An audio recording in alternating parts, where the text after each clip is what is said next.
Welcome back to another exciting episode of Something You Can Do. This is a podcast for people interested in action steps, who are sick of people just talking about things and really just want some ideas. I'm your host, KJ Kozak. Let's get into it.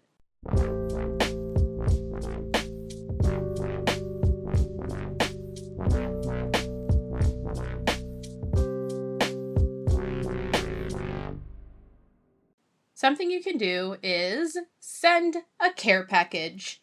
In this era of meal delivery and virtual gift cards and online shopping, I fear we are losing the art of the care package. Back in the day, if you wanted something, you had to go into a store or order it from a catalog and purchase it. And if you didn't live near that store or have access to that catalog, it was much harder to get those things. Not to mention that regional treats were a lot harder to get, if not impossible, unless you were physically in that location. Even now, it's pretty much impossible to find, for example, Fox and Park White Birch Beer Soda, unless you're in a very specific part of Connecticut. And I could order it on Amazon or something, but why would I do that? Marshmallow Fluff is in plenty of stores now, but it's not ubiquitous outside of New England, and you might not even know what I'm talking about. It's so much more common now to find peanut butter in Europe, but it's not the easiest to find, and your options are limited, and it can be really expensive. Enter the humble care package, where your parents or friends or other family members or other people who care about you would assemble a box of goodies that you might not be able to find while you're away at college or summer camp or the apartment you live in halfway across the country. Care packages are a beautiful way to say, hey, I'm thinking of you. I know some of your favorite things, or I have an idea of things that might bring you some comfort, and I want you to have them.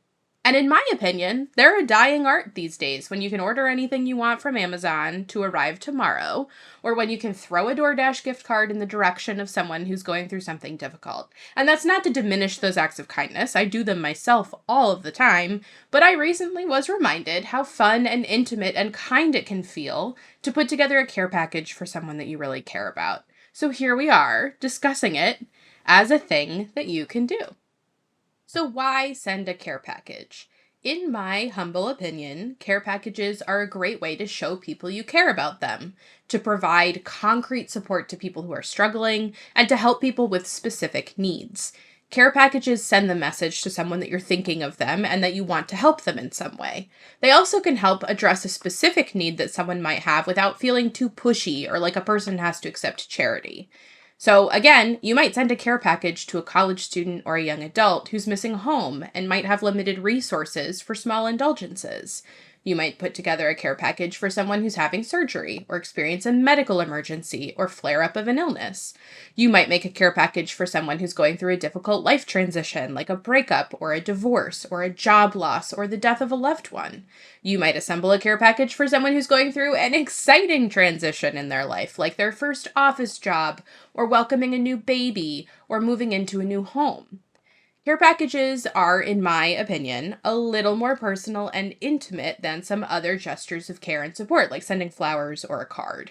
You're selecting and purchasing and packaging tokens of support for someone that you think they'd like, need, or appreciate. What, then, are the steps to sending a care package? So to send a care package, you need a sense of the occasion. Why would a person benefit from a care package? Why do I want to send them something right now? And then you need to purchase and package up your items, and you need a physical mailing address to send the package to. So first, the occasion. What is going on with this person, and what might they appreciate? Sometimes it's nice for the care package to be a surprise, and sometimes it's helpful to check in first to make sure the things that you're sending are needed and wanted. You might assume someone's craving peanut butter while they're studying abroad, but it turns out that what they actually really want is a bottle of the shampoo they didn't realize that they couldn't get in Prague. Or you might have some really generous ideas about surgery recovery supplies for a friend who's having a hysterectomy, but it turns out that their sister had one last year, and so they really just need support with meals. When you know a person's situation, you can then make some choices about how you'd like to support them. If it's your own kid or sibling or best friend or coworker that's basically your best friend, you probably have a good sense of some things they'd appreciate and their material situation of things that they really need. So then pick some items. My father used to put together the most fabulously indulgent care packages when I was in college. It would be multiple boxes. I had to literally use a hand truck to carry them from package services to my dorm. It was an event every semester that I really looked forward to, as did my roommates and my friends, because they would include just like everything you could think of. Boxes of protein bars that my dad knew that I relied on, my favorite sodas, coloring books with markers and crayons, stickers, other assorted random treats. He'd make me a batch of my favorite brownies, which I would then cut up and put in the freezer to last all semester. And he'd throw in things that he knew I'd forgotten at home, like extra phone chargers or a favorite pair of slippers I meant to bring back with me, or something that my mother was like, hey, she forgot this. A cousin sent me a care package while I was away from home caring for a relative last year, and that was a slightly different type of care package. She had checked in with me ahead of time about my favorite snacks and treats, which were included, along with a puzzle book that she thought I'd like, which I did, and a framed drawing from her kiddo, which happened to be wrapped in a tea towel that my spouse washed and put in with our kitchen towels, so it turns out that it also included a free towel. Sorry, it's ours now. That was part of the care package. But it was such a loving gesture to be thought of and cared for at that specific time. And it included little things that I wouldn't have picked up for myself, but was really grateful to have. I've also put together care packages for people who are going through medical challenges like illnesses or hospitalization or surgery. And I like to focus on things that folks might not think of or buy for themselves. So things like unscented lotion for people who are going through chemo and might have super sensitivities to fragrances, or puzzle books to enjoy from bed, or little stuffed animals for comfort and whimsy. Those little packages of tissues are really good that are like a little bit more expensive, but come in the pretty little colored packets that are really easy to throw in a bag or keep by your bedside. A package of really nice pens that you would never buy for yourself. Highlighters, right? So those things that like, you're not going to go out of your way to get, but are like really fun when you receive them from someone. Sometimes I'll include things that can be nice to be like a little bit disposable when you're in and out of the hospital. So like slipper socks or stuffed animals or throw blankets that can be really easily washed, but won't be a tragedy if you have to throw them away. So for example, when I had surgery, my mother got me what I now call hospital pig. It's a stuffed pig. It's very cute. It's very soft and fluffy, but it's been through the wash a lot of times. I take it with me when I have to go to the hospital or have had surgeries and stuff, because I don't want all the hospital germs, getting on my home stuff. And I don't want my personal things to get all hospital-y. So hospital pig comes with me to the hospital and then goes straight in the washing machine. And it's this really lovely, comforting thing. But also, I'd be sad if something happened to hospital pig. But the point is, like, I'm not crushed. It's not like my favorite stuffed animal in the entire world that I've had since I was a baby that, would be an issue if it got stained or gross or had to be thrown away. Anyway, this is a great place to flex your empathy skills and think about situations you've been in and what has or hasn't been helpful to you. So did you feel infantilized by all the fuzzy socks and adult coloring books that you received when you had surgery? Did you feel really comforted and cared for by the grocery baggie of pharmacy items that your neighbor brought you out of the blue when you had pneumonia? Which things might resonate with the person in question based on your experiences and what you know about that person? Again, like everyone's going to respond a little bit differently. Some people might really love having something that nurtures their inner child, and other people might feel, a little bit like, ugh, I just feel like a sick person who's being taken care of and it sucks. So, just use your own judgment and what you know about the person. Because while it's the thought that counts, we also want to make sure that it's a good thought. Finally, you want to consider the size and weight parameters of your care package. My father was so much more concerned with making sure that I had all of these things, so that I wouldn't have to buy them or spend money on them or whatever, than he was about how heavy these packages were. But if you're mailing something, you'll have to put the things into a box or a bubble mailer and ship them. That can be expensive. International care packages have to go through customs and have items declared. So you want to think too about making sure you're including things that aren't going to get stopped at customs. Your package likely won't be temperature controlled either. So it's always possible that chocolate or candles or lip balm might melt if it's really hot out. A big heavy box full of books and lotions will be really expensive for you to ship and might be really challenging for your recipient to carry inside. So again, it's a thought that counts, but make sure it's a good thought. So now it's time to actually box everything up to be shipped. You can get relatively inexpensive boxes that are designed for shipping at office supply stores like Staples or OfficeMax, or at places like Target or Walmart. Supplies are usually a little more expensive and the selection more limited if you are buying your shipping supplies from a shipping provider like the post office or UPS or FedEx. You can also reuse a sturdy box that you have from another package, or even a shoebox, so long as you remove existing labels and package it up in a way that conforms to your shipper's standards. It can be really tempting to throw everything in without any packing paper, but I do not recommend this. Packing paper helps to make sure that things don't get tossed around too much in transit, which can include boxes literally getting thrown in and out of vehicles or tossed around a truck or a plane. So even if it's just some colored pencils and coloring books with a chocolate bar, it helps to make sure everything's packed in tight. You don't want someone receiving broken pencils or a, broken up chocolate bar. You can use newspaper, old clean kitchen towels, packing peanuts from another order, extra reusable grocery bags. We all have so many of those lying around. Well, those of us that live in states where they banned plastic bags have a lot of reusable grocery bags, but plastic grocery bags are also really good, or even crumpled up Amazon mailers. I just recommend taking the shipping label off first so that they're not looking at your address. Sometimes I'll include items in the care package that double as packing material. So I'll put a pair of brand new fuzzy socks inside and around a mug to protect it in transit. And then you need packing tape to make sure everything is nice and secure. I like to use clear shipping tape because I'll use a note card or a piece of paper as a shipping label, or attach a pre-printed label from UPS or FedEx that I printed out with my printer, and then just tape over it with the clear tape to create kind of like a label protector. Any roll of shipping tape will do, and it's good to have on hand anyway. It's not terribly expensive and it doesn't go bad, and if you're going to be mailing things or moving ever or having to package something up, it's really helpful to have shipping tape around. Finally, you have to ship the items. You've selected them, you packaged them up, and now you have to mail them. So you need a mailing address, including instructions for receiving packages. These days, there are so many options for shipping providers, like the post office, UPS, FedEx, and then there are also those middlemen like Stamps.com, which some people use.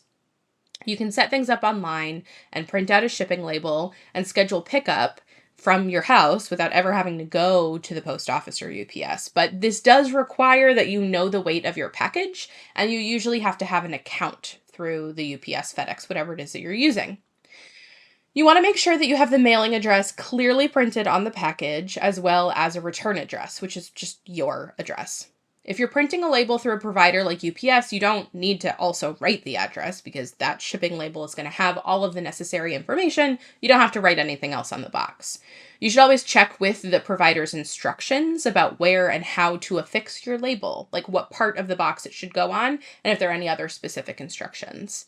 Now, if you're mailing it in person, like you're just going to package it up and then take it to the post office, which is what I usually do, you can just show up with your package and the mailing address and they'll help you set everything up. Now, I recommend it's easiest if it's already written on the box, and then they'll print out another label and add it. But it's the post office. If you show up just totally helpless, they will help you. They might not be super nice about it, but they will help you.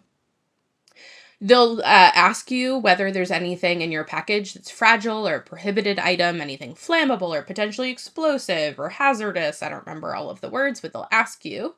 And, if there's anything that shouldn't be sent in the mail, or if there's anything super fragile, you'll declare this and click on the little, touchpad. No, there's nothing explosive in my package. And it is helpful to pay attention to things that you're not supposed to send in the mail, like lithium batteries or lighters. While that's probably not going to be included in your care package, sometimes we have like a really clever thought like, oh, I'm going to send them a candle and some lighters, and maybe you should not be sending lighters in the mail, for example. So just helpful to pay attention to.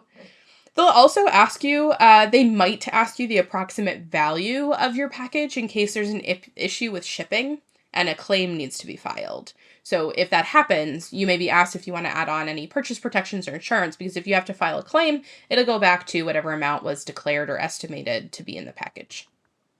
And then they ask you about delivery options. I usually just go for the cheapest one because I don't usually need it to get there by a particular time. They'll often give you an estimated delivery window, but that can vary, especially these days since the United States Postal Service has been slowly chipped away at by the presidential administration, but that's another conversation for another day. But you can often choose overnight or next day shipping for a higher fee, or there's usually a standard option that's less expensive. It'll depend on the dimensions of your box and the weight and where it's going. Places that are closer are usually going to be less expensive than places that are farther away. But they'll typically give you, again, a rough estimate of approximately how long each option will take, as well as approximately how much that option will cost, so that you can make an informed decision. Now, one little fun tidbit to add in here is media mail.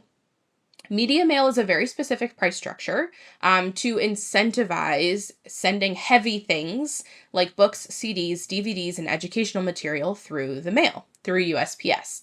So you can only use media mail if everything in your package is educational materials, books, CDs, or DVDs.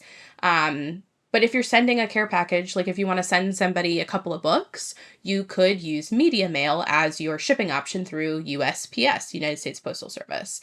It's a more cost-effective option for things that are usually a heavier package, and it usually takes a little bit longer, and it might be subject to additional inspection because they're making sure that the only things in there are books, CDs, DVDs, or educational materials. So you don't want to use media mail if you're sending lots of other stuff because your package might get flagged, but I feel like a lot of people don't know about this option, and it can be really helpful if you're trying to send books to people. You can use media mail. It's cheaper. Anyway, so then you hand over your box and it goes off into the ether, and the magic of the mail system will get it from point A to point B. Again, you could also go through pretty much the same steps by walking into a UPS store or a FedEx, making sure that those are the types of stores where you can actually mail things. There's some places where it's just a drop point and they won't like take your package and weigh it and ship it out and mail it. But again, with UPS, they have gotten, and FedEx, I believe, but I use that one less. You can go online and set everything up within your house, especially if you have a scale that will be able to weigh your package, to be able to just print out a label and then leave it at a drop point or schedule a pickup. Care packages are so lovely and nice and important. And again, like I've said a few times, I think it's a dying art. I think it's something that is really nice to hand curate things, to be able to give people gifts, to be able to support people in a material way with physical things that they would like or need. And that's not to say giving people junk. That's not to say just get things for the sake of it. That's to say, I think that we are outsourcing a lot of our care to things like Amazon and DoorDash and Instacart. We're sort of letting people do that work for themselves, or, letting these companies do that work. But there's something so thoughtful and so intimate and so caring about putting together something for someone to take care of them during a difficult time, or just to let them know that you're thinking of them. So if you haven't sent a care package before, I hope that this is your sign to maybe put one together the next time you notice an opportunity. And if you sent lots of them, maybe, think about sending another one to someone who would really care about it. Okay, I may have overpromised at the top. I wouldn't say this was exciting, but it was interesting. If you enjoyed it, share, give us a 5-star review on your favorite podcast platform. Share it with your friends. I don't know. If you didn't like it, that's okay. There's other podcasts in the sea. You can find us on Instagram at somethingyoucandopod, or email us at sycdpodcast@gmail.com. As always, this is something you can do, not things you have to do or should do or are instructed to do. You might not be able to do some of these things for legal reasons or personal reasons or logistical reasons. Either way, I appreciate you tuning in and I hope you got something out of it.